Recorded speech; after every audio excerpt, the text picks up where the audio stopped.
minasan konnichiwa.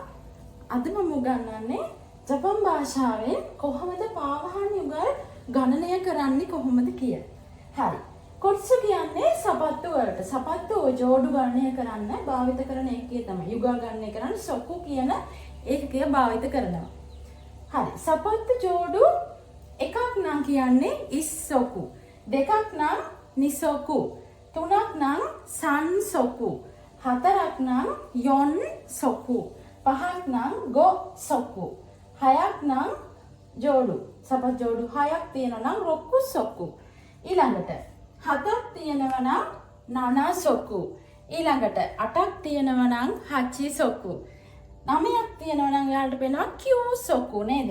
10ක් තියෙනවා නම් ජූ සොකු.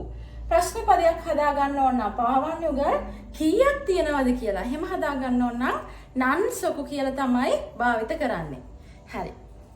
අද උගන්වපු මේ පාවහන් යුගල් කියන එක පාඩම පාවහන් යුගල් ගණනය කරන ආකාරය ඔයාලට තේරුණා කියලා මම හිතනවා.